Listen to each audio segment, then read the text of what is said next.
Então, mais um trecho da revisão do livro A Crise Ariana, do século IV, de Manlio Simonetti.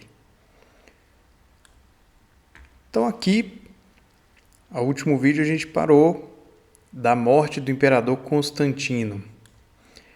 E aqui, a árvore genealógica dele é meio complicado porque tem muito nome parecido, né? Constantino é esse aqui, o imperador. O pai dele, Constâncio Cloro.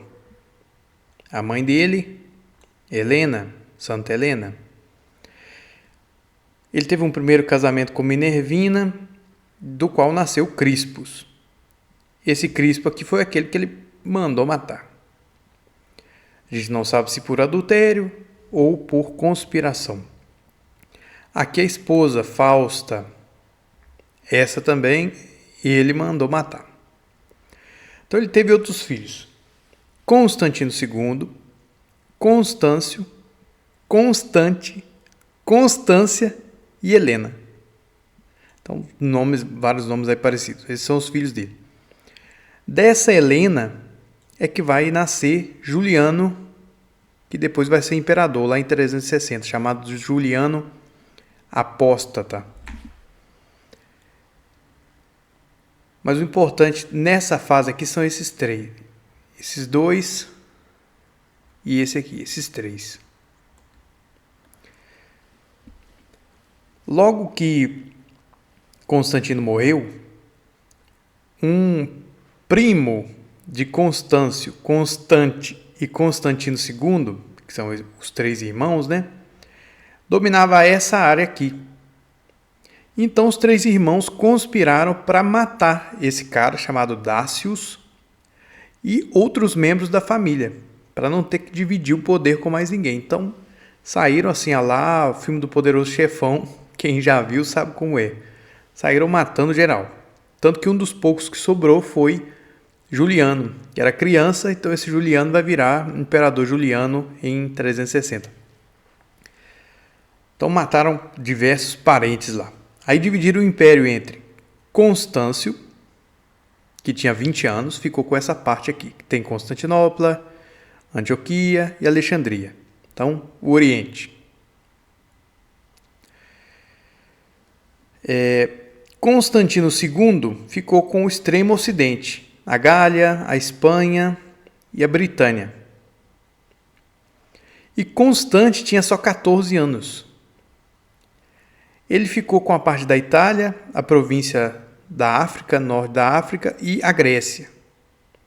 Só que ficou combinado que esse Constante, como ele era muito novo, ele ia ficar submisso a Constantino II. Quando chegou em 340, portanto, Constante, que é esse que ficou com essa área aqui, já tinha seus 17 anos, 17 para 18 anos. Ele começou a legislar sozinho, pensando assim, já estou maduro, já chega, vou legislar sozinho sem pedir bênção para o meu irmão. Então Constantino II, que é esse aqui do Extremo Oriente, essa parte em verde, invadiu a Itália com o exército, só que Constante conseguiu fazer uma emboscada, derrotou o exército dele e ele morreu em batalha. Então, de 340 para frente, nós temos o Oriente, com exceção da Grécia, de Constâncio II e o Ocidente de Constante. O Oriente, a maioria era eusebiano, lembrando lá o bispo Eusébio de Nicomédia, que foi quem batizou Constantino, e ele é que tinha manejado para depor todos os bispos que eram seus inimigos antes do imperador Constantino morrer. Então, aqui, essa área aqui, Eusébio de Nicomédia e os partidários dele eram mais fortes. E essa área aqui, o Ocidente e o Norte da África, se aceitava com mais tranquilidade o Concílio de Nicéia. Lembrando que essa parte aqui estava quase que em guerra civil. Que você tinha uma parte da igreja que era católica e uma parte que era de um cisma chamada cisma donatista. Os donatistas eram um grupo que era rigorista. Então, depois da perseguição, houveram bispos que que tinham caído durante a perseguição, ou tinham entregado os livros sagrados às autoridades. Então, esses donatistas se recusavam a aceitar eles na igreja. E aí começaram a dizer que o sacramento deles não valia, porque eles eram traditores. Então, esse norte da África ele participa pouco da controvérsia ariana, porque ele tinha seu próprio problema, que era o cisma donatista. Então, retomando ao que tinha dito no vídeo anterior. Os aliados de Eusébio de Nicomédia e Eusébio de Cesareia dominavam o Oriente. Então, esses dois nomes eram os grandes nomes do Oriente. Eles tinham conseguido depor Atanásio, acusando ele de violência, de querer bloquear o suprimento de grãos para Constantinopla, de ter matado um bispo que apareceu vivo. Teve o caso da prostituta, que tentaram fazer ele passar como se tivesse o caso com uma prostituta, mas foi desmascarado, e de violência. De todas essas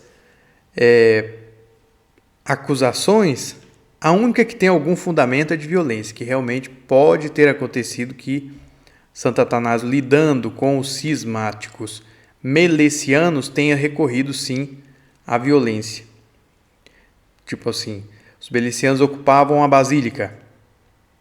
Então, Atanásio conhecia lá, tinha proximidade com o prefeito de Alexandria e falou: olha, vocês não vão sair daí não? Não, então baixa o porrete. Então, esse tipo de violência contra o clero meliciano é provável sim que tenha acontecido, segundo Simonetti. As outras acusações completamente infundadas. Marcelo de Ancira foi visto no vídeo anterior que ele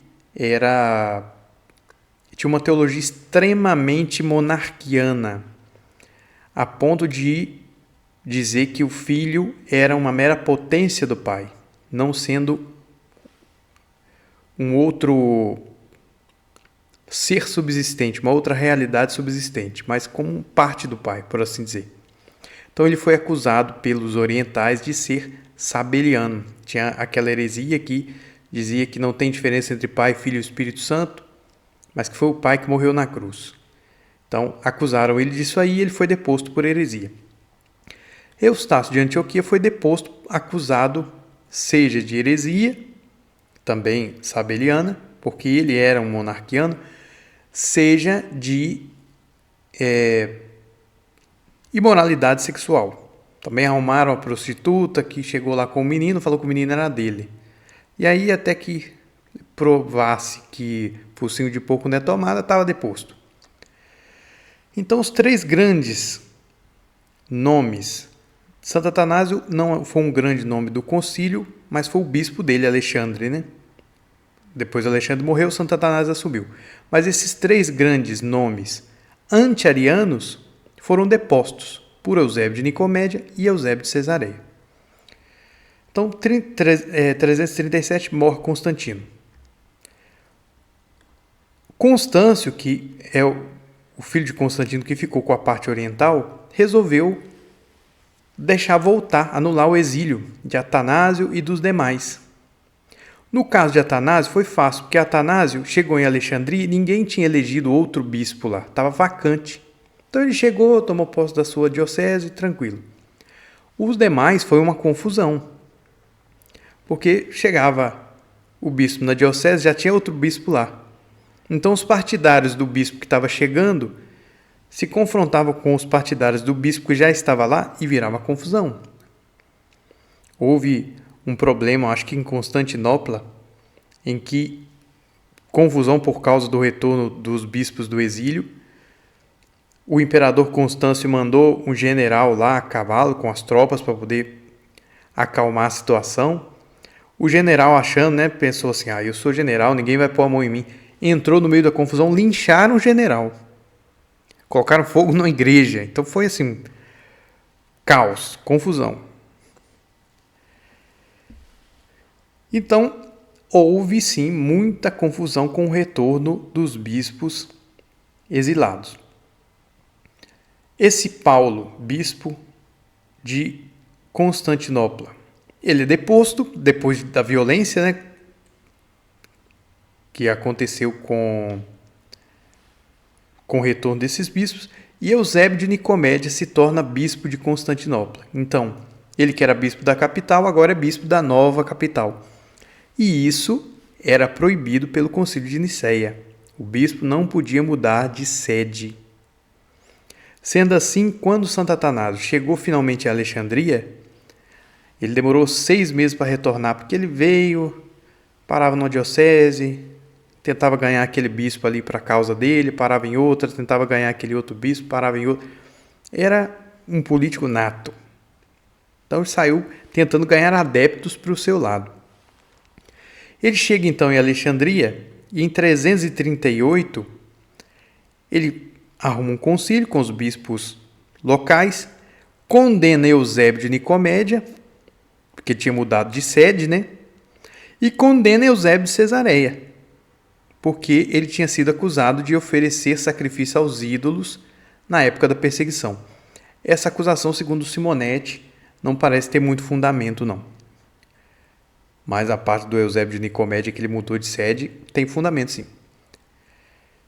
Então, tanto Atanásio quanto Eusébio de Nicomédia, um era inimigo do outro, um rival do outro, os dois mandaram uma embaixada ao Papa Júlio, porque eles sabiam que, seja Atanásio ia tentar ganhar o Papa Júlio para si, e que o Papa Júlio não reconhecesse Eusébio de Nicomédia. E Eusébio sabia que ele tinha que ganhar o Papa Júlio para poder excomungar Atanásio. Então os dois enviaram embaixadores ao mesmo tempo para o Papa. O Papa, sabendo daquela confusão, resolveu, falou, a gente tem que reunir um concílio. Então ele enviou emissários lá para Eusébio de Nicomédia, dizendo, vamos reunir um concílio para ver essa questão aí. Só que os orientais não quiseram. Isso porque os orientais tinham reticências que Roma ganhasse tanto poder a ponto de mandar neles.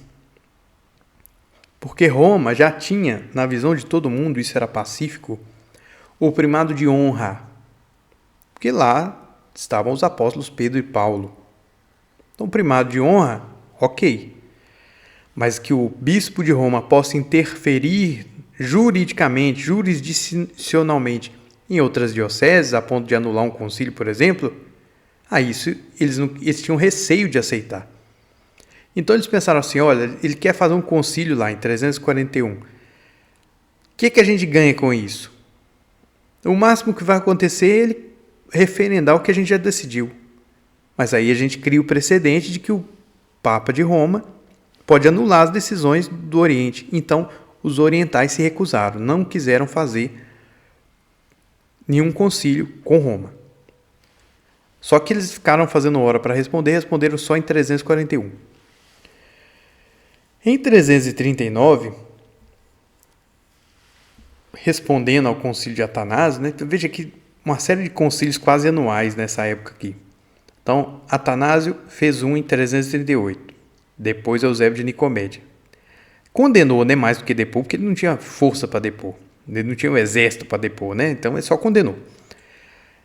Um ano depois, Eusébio de Nicomédia organiza um concílio em Antioquia e depõe Atanásio. E elege para o lugar de Atanásio Gregório, bispo de Alexandria. Só que Eusébio de Nicomédia, ele tinha do lado dele o imperador. Então, com essa parte aqui, a maior parte dos bispos eram eusebianos. Então ele conseguiu convencer o imperador. Falou, olha, a maioria de nós está com o senhor. O senhor tira Atanásio aqui de Alexandria. Alexandria está aqui. E o imperador aceitou. Então, como nesse concílio aqui, eles elegeram esse tal Gregório, bispo de Alexandria, esse Gregório chegou em Alexandria para tomar posse com os soldados, com o exército. Um monte de partidários de Atanásio não queriam entregar as igrejas, e o exército foi, e tirou a força, e confusão, e incêndio, briga, foi pancadaria, aquilo que já é de praxe.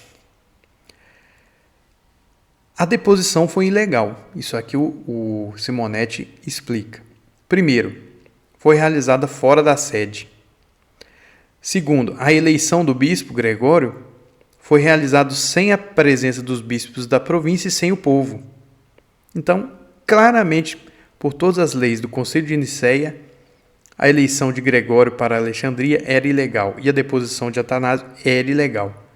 Mas, ilegal ou não, com a força da espada, Atanásio foi deposto. E também no ano 339 morre Eusébio de Cesareia. Então o grande nome agora era Eusébio de Nicomédia, sozinho. Então Santo Atanásio vai para Roma. E lá ele consegue convencer o Papa de Roma, Júlio I, que seja ele, seja Marcelo de Ancira, os dois com teologias muito diferentes. Atanásio tinha a sua herança de Orígenes. Orígenes era de Alexandria. Então, qual que era a tendência dos origenistas? Voltando lá nos vídeos anteriores. Ih, meu Deus, cadê? A tendência era doutrina das três hipóstases, subordinacionismo, ainda que em Alexandre de Alexandria esse subordinacionismo era quase inexistente. A única coisa que ele dizia que o filho é menor do que o pai, porque o pai gera e o filho é gerado. Então a diferença é só de origem. Mas o subordinacionismo levíssimo. E a tendência deles era rejeitar o termo usia. Isso, a doutrina tradicional de Alexandria, de Atanásio. Já Marcelo de Ancira era o oposto. Ele juntava demais, acentuava a unidade. Então, o Logos era visto como uma potência, uma propriedade de Deus. Marcelo de Ancira faz a comparação da estátua.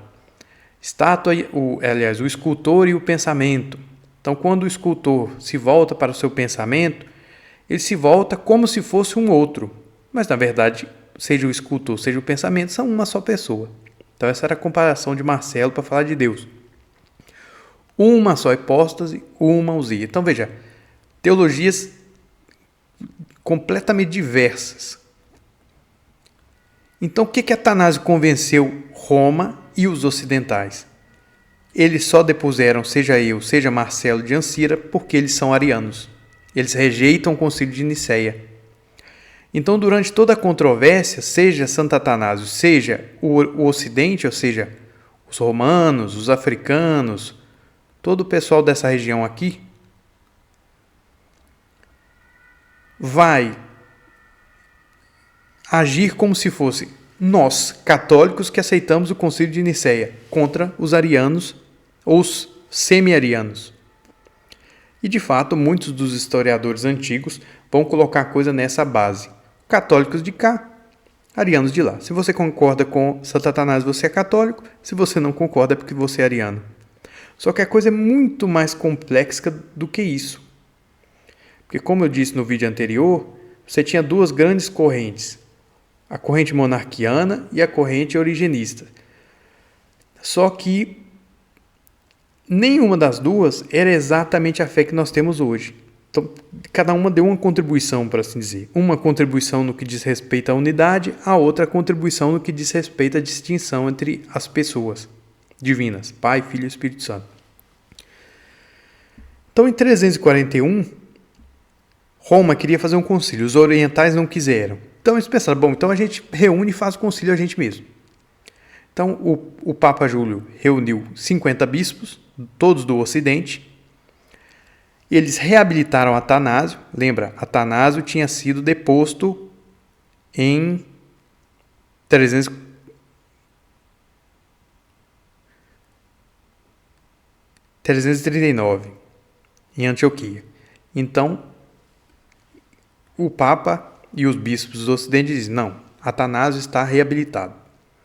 E Marcelo de Ancira tinha sido deposto também como herético e foi reabilitado. Só que tinha um problema.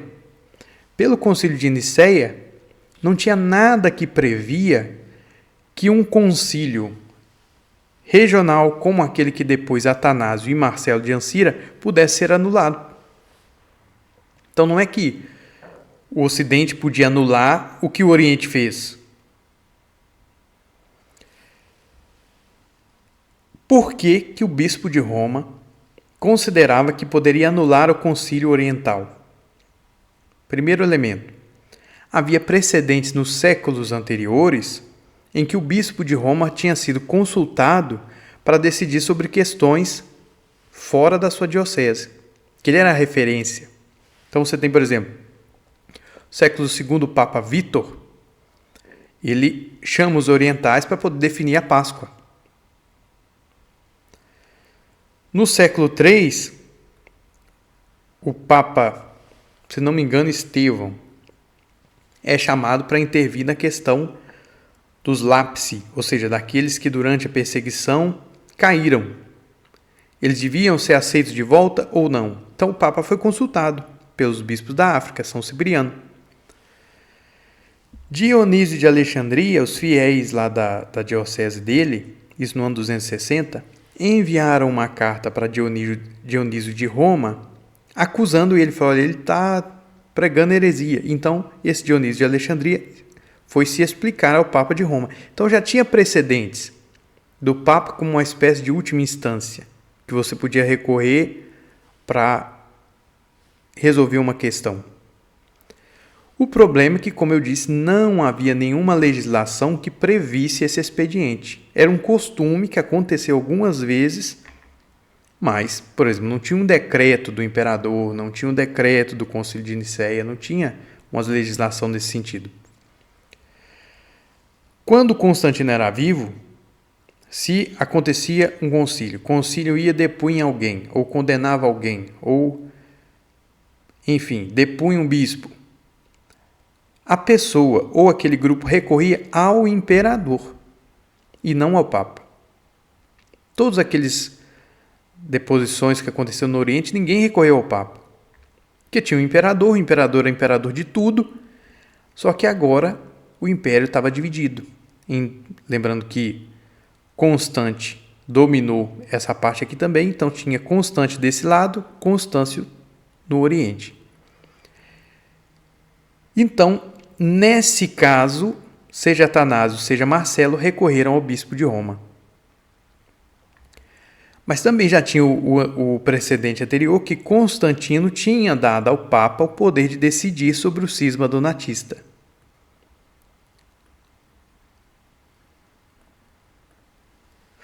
Então, qual foi o efeito?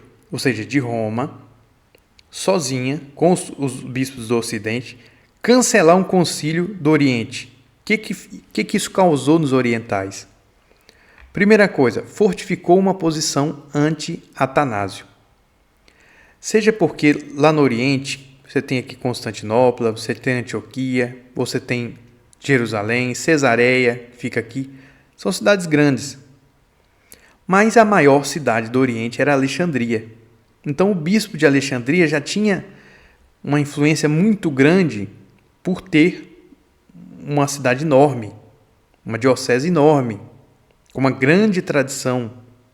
Então o bispo de Alexandria já era, por assim dizer, influente por si mesmo. Então, para essa capital, Constantinopla, ou seja, ou para Antioquia, para eles ganharem relevância, era bom que o bispo daqui fosse fraco, ou diminuísse. Então, já havia uma espécie de sentimento de anti-Santo Atanásio. O fato de Atanásio ter se bandeado pelo lado do Ocidente fortificou esse sentimento. Fortificou também o antimonarquianismo. Depois do Concílio de Nicéia, eu já tinha explicado que diversos bispos que não eram arianos, embora havia alguns que eram arianos, não chegavam a 10%, alguns que, se não eram arianos, pelo menos eram simpáticos a algumas ideias de Ario. Mas eles não eram... mas tinha uma grande parcela dos bispos que considerou o Concílio de Nicéia exagerado demais ao ponto de reforçar tanta unidade que ficava parecendo sabelianismo, que é aquela heresia lá que confunde o Pai, Filho e o Espírito Santo como se não tivesse diferença. Então, quando o Ocidente acolhe Marcelo de Ancira, cancelando a condenação dele de herético, o que esse pessoal começou a pensar? Então o Ocidente está caindo no sabelianismo. E a terceira coisa é que os bispos do Oriente, os grandes patriarcas do Oriente, não queriam criar o precedente de que o bispo de Roma pudesse intervir nas suas dioceses, que é o que acontece na Igreja Católica Apostólica Romana. O Papa, ele tem jurisdição sobre todas as igrejas. Os bispos do Oriente reconheciam no bispo de Roma o primado de honra. Eles dizem assim, o primus inter pares, é o primeiro, porque é a diocese antiquíssima de Roma, por causa de Pedro e de Paulo, ótimo. Mas ele não vem se meter aqui na minha diocese. Ele não vem querer anular um concílio do Oriente. Então, para reafirmar a sua independência, os orientais também começaram a ter esse sentimento anti-Ocidente, anti-Roma. Então veja que essa controvérsia dessa época vai se solidificando e aumentando a distância Oriente e Ocidente até haver o grande cisma em 1054. Aqui foi só o começo das dores. Quando chega em 342, morre o grande cérebro por trás dos bispos do Oriente, que era Eusébio de Nicomédia, o grande inimigo de Santo Atanásio. Por que Roma, os ocidentais tinham muito mais facilidade em aceitar o primado de Roma, até de jurisdição, do que o Oriente? Aqui são os patriarcados. O Papa de Roma era o patriarca do Ocidente inteiro. Toda essa parte vermelha aqui, o Papa era o patriarca. O Papa até hoje tem esse título de patriarca do Ocidente. No Oriente, tem outros quatro patriarcados: o de Constantinopla, o de Antioquia, o de Jerusalém e o de Alexandria. Então, eles, como eu disse, aceitavam o primado de honra, mas tinham dificuldade de aceitar intervenções do bispo de Roma nas suas respectivas regiões. Então, qual foi a resposta dos orientais? Lembra, em 341 teve o concílio lá em Roma. Então, os orientais tinham que responder. Eles tinham sido acusados de ter feito injustiça, de serem arianos, de terem deposto Atanásio e Marcelo porque eram arianos. Então, o que eles fizeram? Eles pegaram uma fórmula de fé antiga de um santo, Luciano de Antioquia, Marte, e que curiosamente tinha sido mestre de Ario e de Eusébio de Nicomédia, e de muitos outros também. Luciano de Antioquia tinha uma teologia semelhante à de Orígenes. Era um origeniano. Então, o que diz esse concílio? Esse símbolo de fé aqui, eu coloquei alguns trechos mais importantes, ele vai ser usado até 351, se não me engano, com poucas alterações. Vão ser acrescentados alguns detalhes em outras vezes, mas vai usar isso aqui. Então, por exemplo, o credo desse concílio vai dizer que crê em um só Senhor Jesus Cristo, Filho unigênito, Deus. Então veja, chama Jesus de Deus. Veja, eles queriam dizer, vocês ficam chamando a gente de ariano, a gente não é ariano não, Jesus é Deus. Por meio de quem todas as coisas foram criadas, gerado pelo Pai antes dos tempos. Deus de Deus, tudo de tudo, único do único, perfeito do perfeito, Rei do Rei, Senhor do Senhor, Logos vivo, sabedoria viva, luz verdadeira, caminho, verdade, ressurreição, pastor, porta, imutável, inalterável, imagem sem diferenças da divindade, substância, vontade, poder e glória do Pai. Primogênito de toda a criação, que existe no princípio junto de Deus, Deus Logos. Então veja, essas formulações se parecem muito com as de Eusébio de Cesareia, porque é uma teologia que vem de uma mesma fonte, Orígenes. Só que foram feitas cuidadosamente para que um ariano pudesse interpretar cada uma dessas afirmações em sentido ariano. Mas Ario chama Jesus de Deus, ele diz que ele é Deus a partir do momento em que ele recebe a divindade do Pai. O Pai cria, concede a ele a divindade, como pode acontecer com os demais seres humanos, pela graça, né? Chama-se divinização. E ele é Deus, nesse sentido. Ele vem da substância, vontade, poder e glória do Pai. Ele é gerado antes de todos os tempos. O que Ario recusava é que ele é coeterno. Mas gerado antes dos tempos? Ok. Essa afirmação aqui realmente é um distanciamento em relação a Ario. Que Ario negava que o Pai e o Filho fossem da mesma substância. Mas se pode entender que da substância do Pai, o Filho foi gerado. Lembrando que para Ario, gerado é igual criado. Deus Logos, uma afirmação também de Eusébio de Cesareia. Chega a dizer isso. Então, mais para frente diz assim: Nosso Senhor Jesus Cristo ordenou aos discípulos, dizendo: Ide e ensinai a todas as nações, batizando em nome do Pai, do Filho e do Espírito Santo. Isto é, no nome do Pai, que é verdadeiramente Pai, do Filho, que é verdadeiramente Filho, do Espírito Santo, que é verdadeiramente Espírito Santo, pois os nomes não foram dados à toa e sem razão, mas indicam com exatidão a hipóstase, a ordem e as glórias próprias de cada um dos que são nomeados, de modo que são três quanto à hipóstase, mas uma só coisa quanto à harmonia. A harmonia em grego é sinfonia. Isso aqui, três hipóstases, é a fé que nós temos hoje. Veja, isso veio do lado dos inimigos de Santo Atanásio. Três hipóstases. Uma só coisa quanto à harmonia. Aqui que estava o problema. Que eles concebiam a união de uma maneira fraca. Tá certo que a harmonia, se for seguir Orígenes, né? Na eternidade, então é fraca de certa forma, mas acaba aqui no fim não. Mas é fato que os ocidentais, ou seja, Roma e o Concílio de Nicéia, pregaram uma união muito mais forte, dizendo homoousios. Mas a parte da distinção, que não aparece no Concílio de Nicéia, que não aparece, a gente vai ver mais à frente, na teologia dos ocidentais, está aqui afirmada pelos orientais. Então veja que a coisa é muito mais complicada do que simplesmente dizer: quem era a favor de Santo Atanásio era católico, quem era contra era herege ariano. Não, o negócio é muito mais complicado.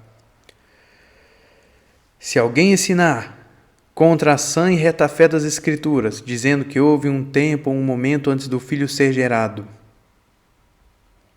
seja condenado. Se alguém definir o Filho como criatura, então veja, aqui esse concílio de Antioquia, feita pelos eusebianos, então alguns livros a gente vai achar semi-arianos, né? Condena quem chama o Filho de criatura.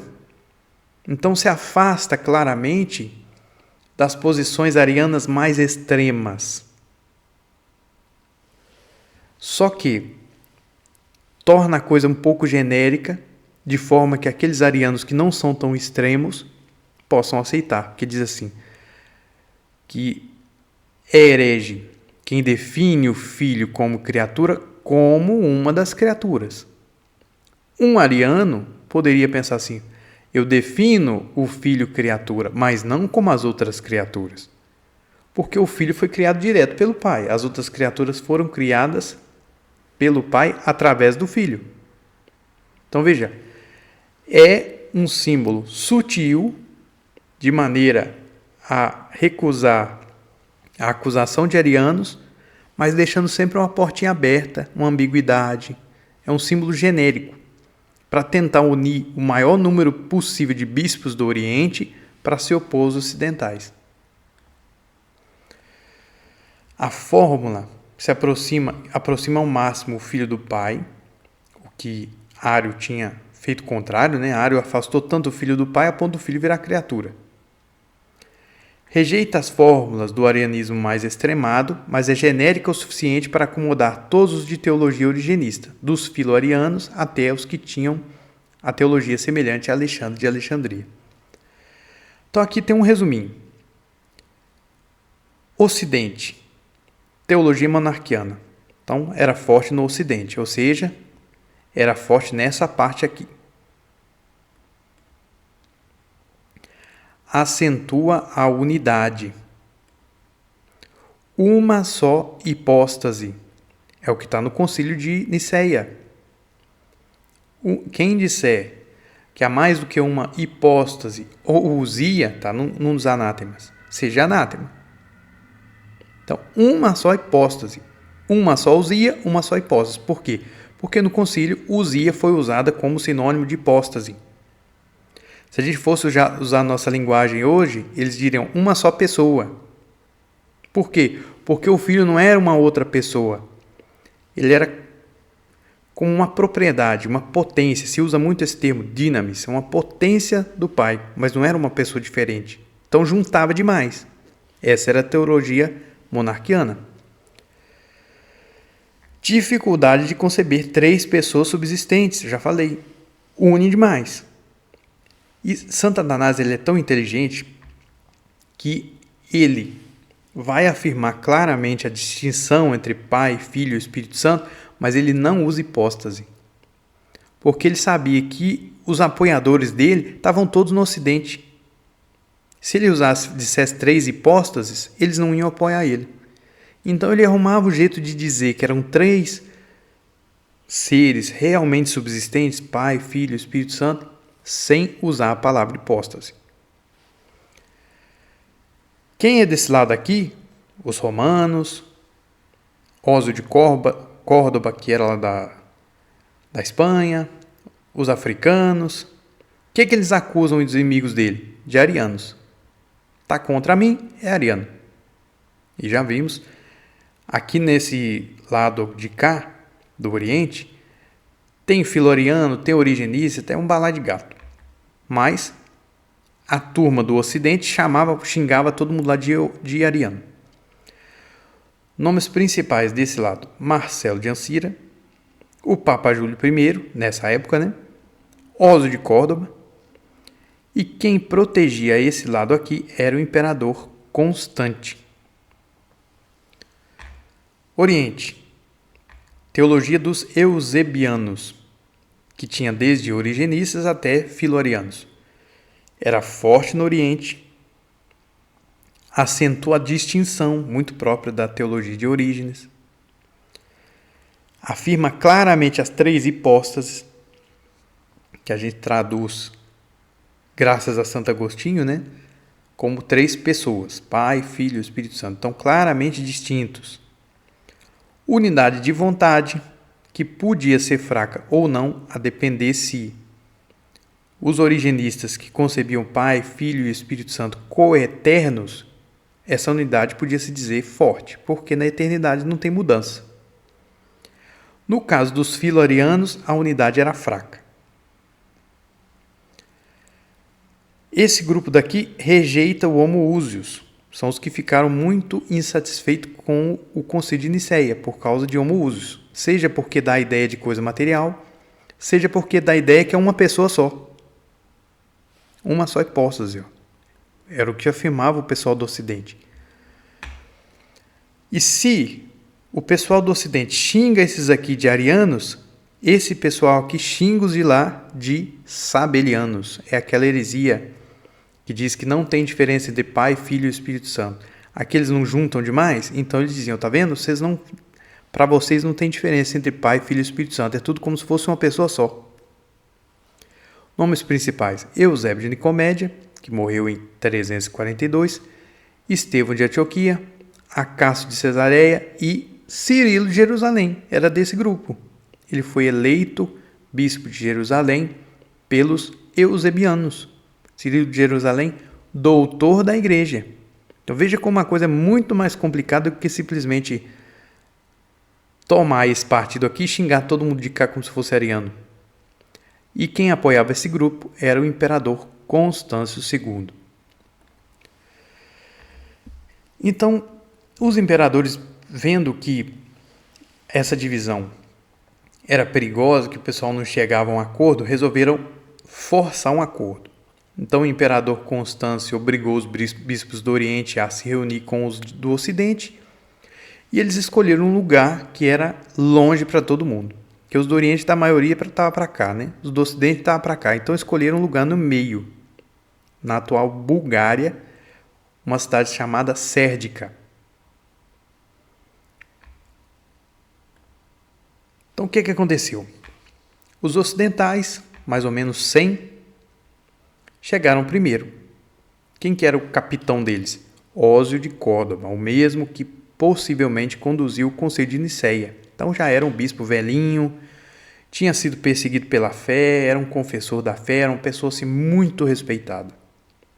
O Papa não foi, já era tradição o Papa não ir nos concílios, ele mandava sempre um representante. Então eles chegaram primeiro. Depois chegaram os orientais, de má vontade, porque eles não queriam ir. Eles achavam que esse negócio de reunir com o Ocidente, eles não iam ganhar nada, porque o Ocidente estava se metendo em coisa que eles já tinham resolvido. Já tinham excomungado Atanásio, já tinham excomungado Marcelo, não tinha nada que mexer nisso. Mas o imperador mandou, eles tiveram de ir, né? Paciência. Então chegaram lá cerca de 80. Inicialmente eles ficaram em lugares isolados do palácio.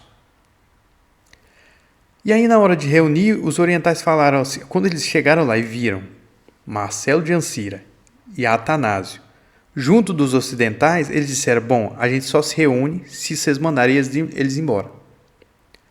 Os ocidentais não quiseram, falaram, não, mas a gente já restituiu a comunhão deles. Os orientais falaram, não, mas vocês não têm esse direito, vocês não podem anular uma decisão nossa. Se eles tiverem, a gente não participa. Aí tentaram de todo jeito, negociar, etc. e tal, até que os orientais ficaram com raiva e saíram durante a noite. Fugiram, foram embora. Aliás, os ocidentais acusam eles de terem fugido, né? E os orientais dizem não. Falam, eles desrespeitaram, estavam querendo colocar bispos que não estão em comunhão conosco, que era Marcelo e Atanásio, então a gente não aceita. O que eles fizeram? Foram embora e deixaram uma carta. A carta com a confissão de fé de 341, que é aquela que eu li aqui, gerado pelo Pai antes dos tempos, substância, vontade, Deus Logos, etc. Mas tinha lá 3 hipóstases. Só que eles acrescentaram algumas coisas àquela confissão. Para ficar mais claro, porque lembra, os ocidentais xingavam eles de arianos. Então, eles acrescentaram que quem disser que são 3 deuses ou que Cristo não é Deus, seja anátema. Mostrando claramente, olha, a gente não é triteísta. E a gente não nega que Jesus é Deus. Pelo menos em algum sentido, né? Embora era próprio dessa tendência aqui ser subordinacionista, ou seja, colocar Cristo bem abaixo de Deus, porque senão eles tinham medo de serem acusados de estarem pregando 3 deuses. Outra coisa que eles acrescentaram, quem disser que antes de todos os séculos Jesus não era Cristo nem Filho de Deus, seja anátema. Quem que dizia isso aqui? Marcelo de Ancira, que os ocidentais tinham reabilitado. Quem disser que o Filho é o Pai ou o Espírito Santo, seja anátema. Isso aqui era o xingamento que eles usavam contra os ocidentais, que eles eram sabelianos. Então, o conteúdo da carta, em resumo, era esse. Foram embora acusando os ocidentais de sabelianismo e excomungaram o Papa Júlio I, Ósio de Córdoba e os chefes da delegação dos bispos ocidentais do Concílio de Sérdica.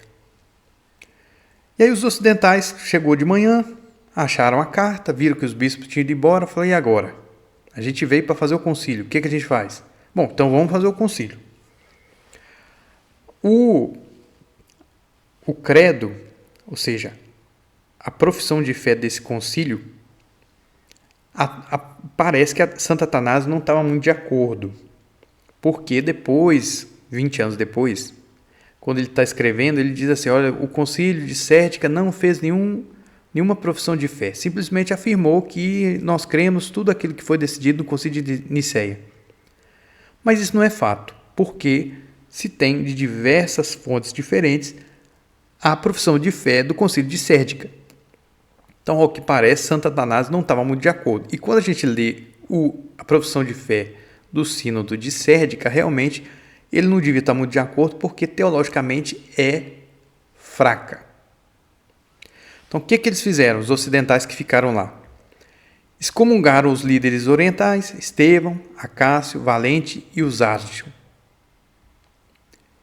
E nas disposições do concílio, eles acrescentaram um cânon 3.3b, que colocava o bispo de Roma como última instância de apelação em caso de deposição de bispos.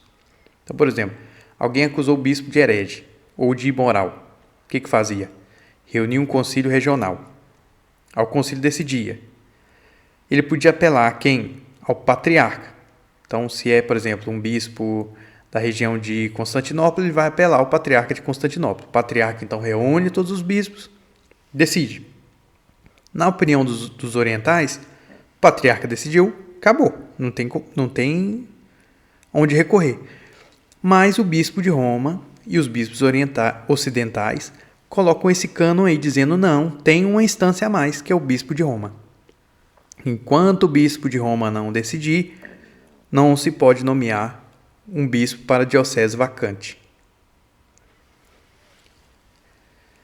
Então, como cada lado excomungou o outro, de 343 a 345, houve diversas tentativas dos imperadores e dos lados mais moderados, seja do Ocidente, seja do Oriente, de se aproximar.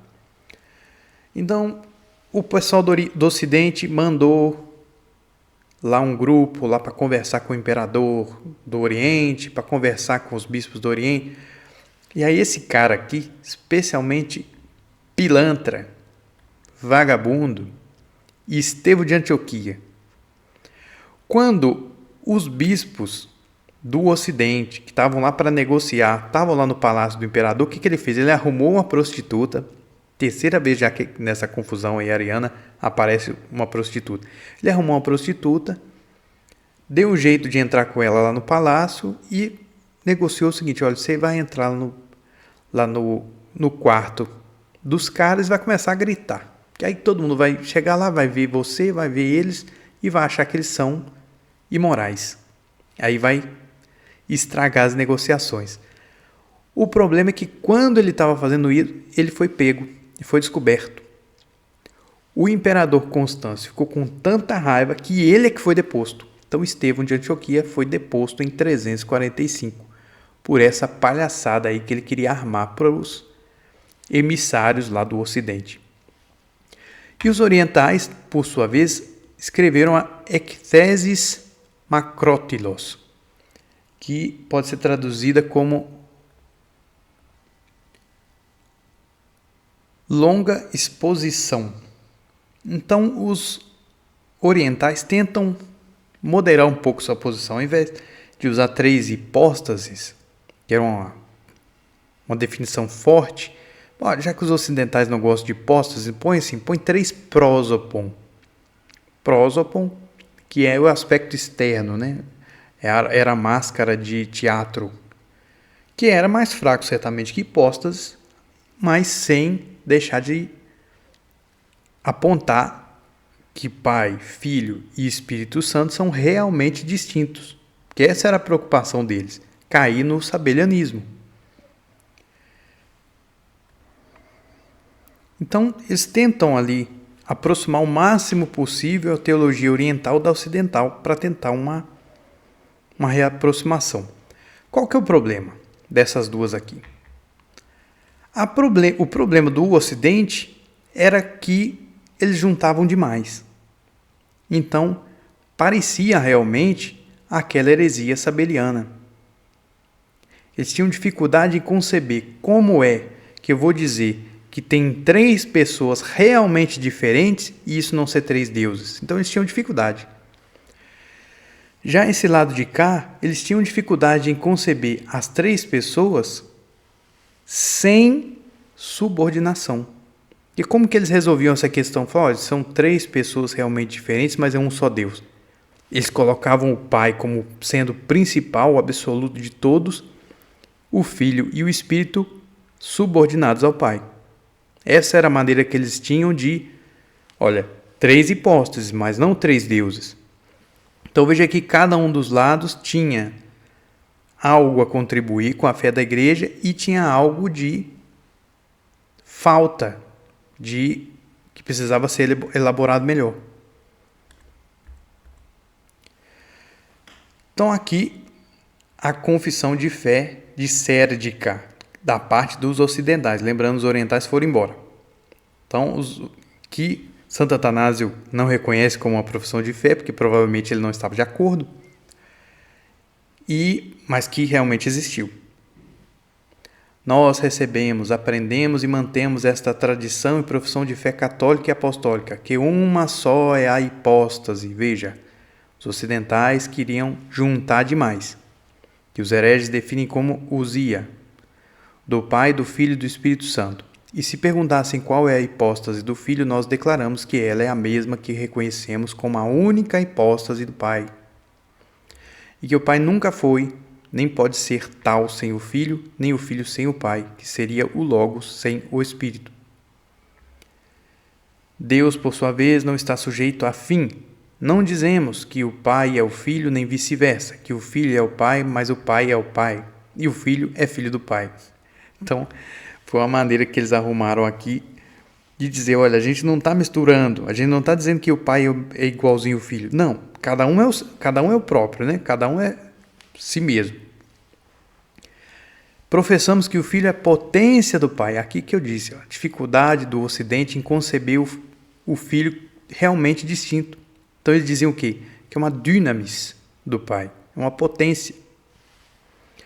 Professamos que o Logos de Deus Pai é o Filho, além do qual não existe outro, e o Logos é verdadeiro Deus.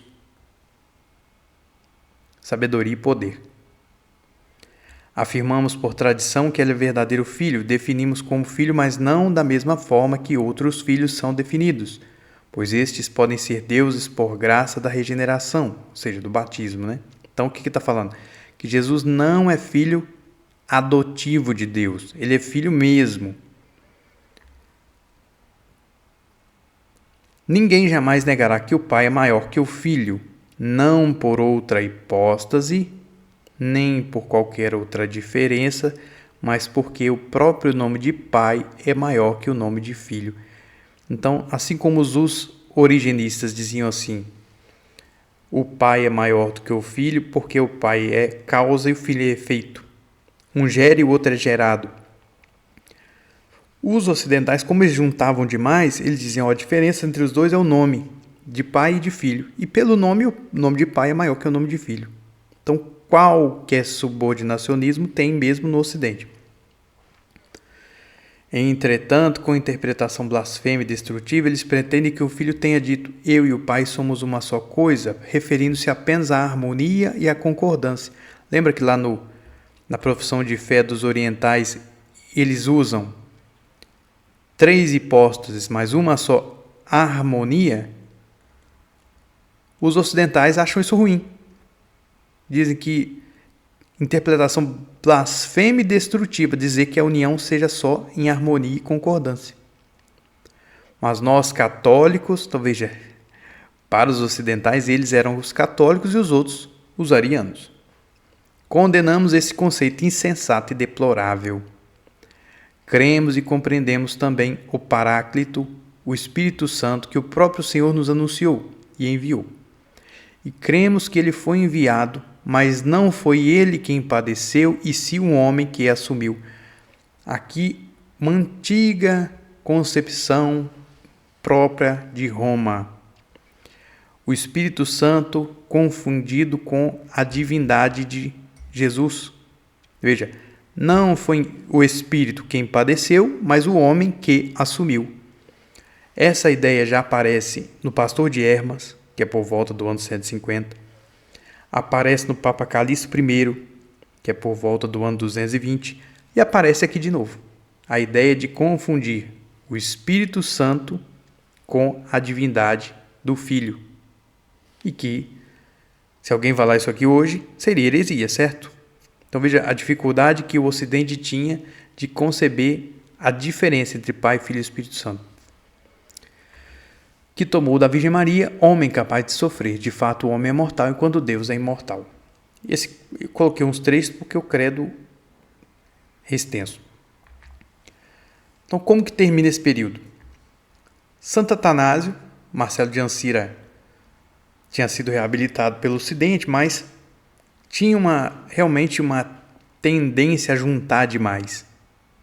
E isso era prejudicial à fé. Então, Santo Atanásio rompe com Marcelo de Ancira em 345. Morre o bispo eusebiano de Alexandria, Gregório, aquele que tinha sido eleito e a polícia tinha chegado com ele lá, né? E Constâncio II, que era o imperador, entra em acordo com Santo Atanásio e Santo Atanásio volta para Alexandria. Então, veja, acho que já foi exilado 2 vezes. Então ele retorna para Alexandria e ele entra triunfalmente. Ele era muito querido pelo povo, ele era muito querido pelos monges. O grande nome do monacato dessa época da igreja é Santo Antão. Santo Atanásio vai escrever a vida de Santo Antão. Então ele era muito popular entre os monges. E ele entra em Alexandria de 21 de outubro de 346, de forma triunfal. 347, o Sínodo de Milão, então Ocidente, condena Fotino, diácono de Marcelo de Ancira, que era monarquiano exagerado, né? Juntava em excesso. Um diácono dele seguiu pelo mesmo caminho, foi condenado como herege. Depois o Oriente também, em Sírbio, vai condenar Fotino como herege. E em 350, os bispos eusebianos, portanto, do lado que alguns livros aí chamam, é o lado semi-ariano. Pois é, são os semi-arianos que vão escolher São Cirilo de Jerusalém, doutor da igreja, como bispo de Jerusalém. São Cirilo era ariano? Não. Era filo-ariano? Não. A concepção teológica de São Cirilo era muito semelhante à de Alexandre de Alexandria. Então podemos dizer que ele era um origenista moderado.